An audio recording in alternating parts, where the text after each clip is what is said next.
in that, but we're sincere. Well, the beauty of it, have that beautifully, the tragedy of the canyon is that they are too big for this world.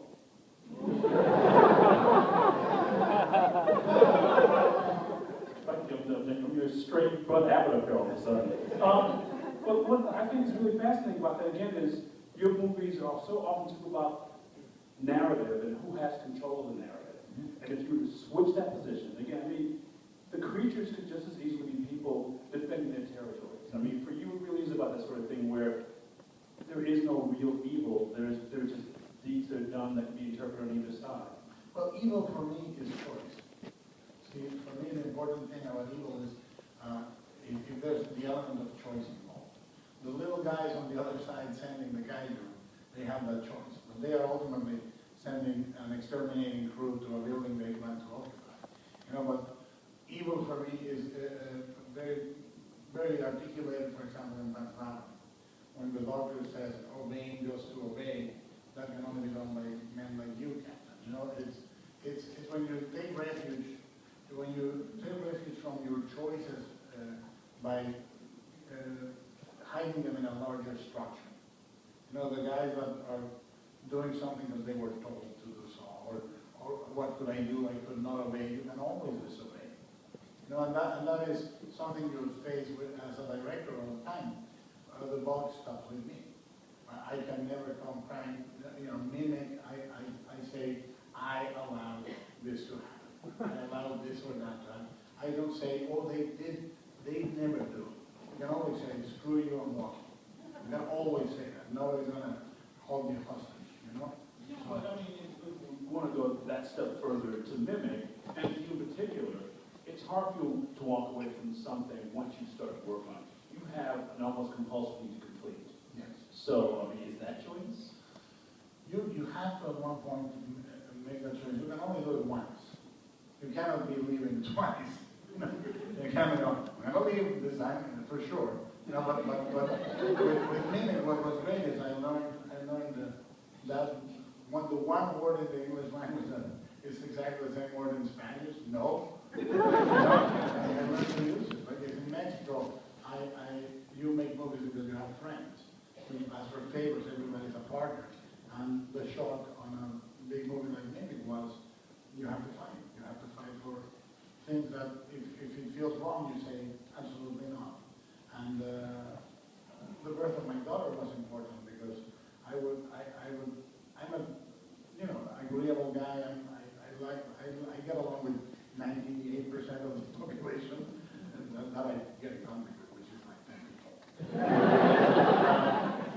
But the thing is that when I went back home, I would see my daughter and I say, if I don't face this, if I'm not strong and say no, if I don't defend this, how can I raise this? And that gave me the strength. But I learned more from that movie in a strange way than I would learn from a completely harmonious shoot. I'm sorry, just wanted to remind you guys there's no recording. This will, by the way, end up as an episode of my radio show in a much shorter form. I'll be the comic review. Yeah, I'll go the laugh lines and do it that way. But I do find that these movies have become for you more and more political. And this is very much so. I mean, it's, you know, this could be metaphorical for almost anybody against fascism. Again, it's sort of like how you view any political situation from another point of view becomes justified. Well, here's the deal. I think you were saying that. I think one of the schools of painting that I like the most is the symbolist. And one of my favorites is a Mexican symbolist, late symbolist, called Julio Ruelas. He has a great image called the pagan crucifixion. And it looks exactly like the most beautiful religious icon of Jesus on the cross and Mary at the feet of the cross. And then if you start analyzing it, you start noticing that the ghost of death is behind Jesus. He has an erection. The Virgin Mary is being bitten by a snake. And little by little you start breaking the symbols and you realize he's completely subverting that, but it functions visually as that. And with this movie, what I wanted was for it to work like a summer movie, have to stay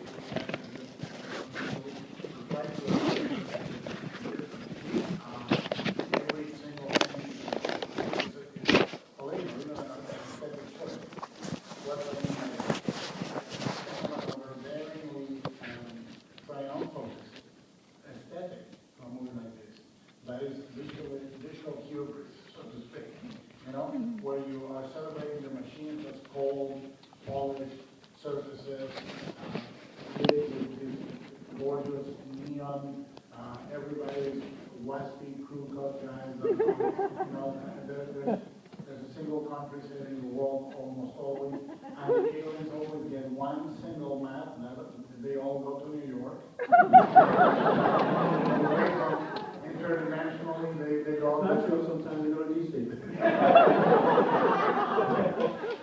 But that is part of it. Casting and choosing the cast to deliver these parts and how is part of the decision. You For also, example, having Idris Elba speak his accent. yeah, first of all, but also to have Idris be the moral center of the story, the guy that won't give up, the guy And also the father figure. the father figure, and to make it a father figure of a Japanese girl that in herself is not accidentally getting her T-shirt wet every 5 minutes. Wait, what was that movie? Is that the director's cover? When you say in an action summer sci-fi thriller, you say a young Japanese pilot. You know, somebody's gonna come in dressed with suspicious hot pants and That's no convention song, Suspicious Hot Pants. there is the decision to not have to engage in the love story, you know, to have it be pilot to pilot. I have daughters, and I would love for them to be able to dream of being equal and being not having to fall in love with every bastard that shows up.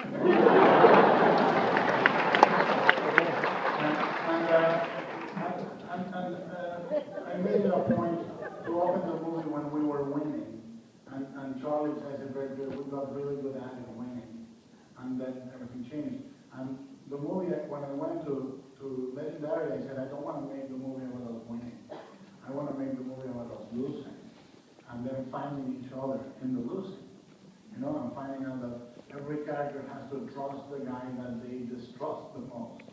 The scientist, the father and son, the pilot to the other pilot. And I structured, for example, the 3 battles have a very clean structure, very, very obvious. First battle, he loses a partner. Second battle, he gains one. Third battle, he saves one. You know, it's very neat if you want, but then you start, then you create the aesthetic instead of the hubris that we were talking about making it look like a recruitment video or a commercial. Well, you start by making it look like that, and then Yeah, we started when we were winning. It's all cool blues. It's really very different, and then we Top on leather jackets. I want one of those right away. But then you come in and everything is rotting, everything is oxidized, crumbling. The robots are all, the paint is peeling. They look like they've gone through a lot of battles, blah, blah, blah. And that's of a piece with characters that are damaged or characters that are incomplete and so forth. So, I mean, I think that those choices, if this is going to be Das Capital or convert, I mean, no, you're at least giving kids a counterintuitive thing that they don't have to join a village effort to have an adventure. They don't have to, you know, I tried to pattern it after adventure films by making it a marshal, rangers, outpost, riding the Jaeger, giving it more like an old-fashioned adventure feel. The movie is extremely complicated to make and extremely simple, you know, and I wanted it to function on both levels to make it almost a throwback. That's nice. You say that. I don't really think of it as having 3-act structure. It's more like each piece is an anecdote.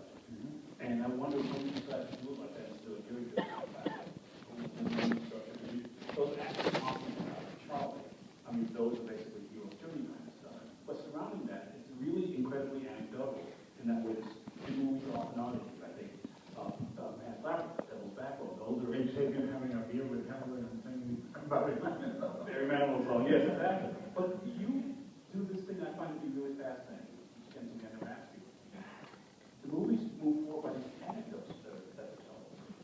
Well, I think that when you create an action set piece, you need to create a structure within the action.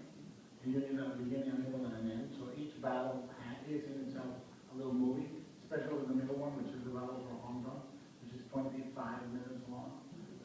It starts modestly in the ocean and ends up, modestly in outer space. But I think that what I like to do is every action sequence needs to be necessary.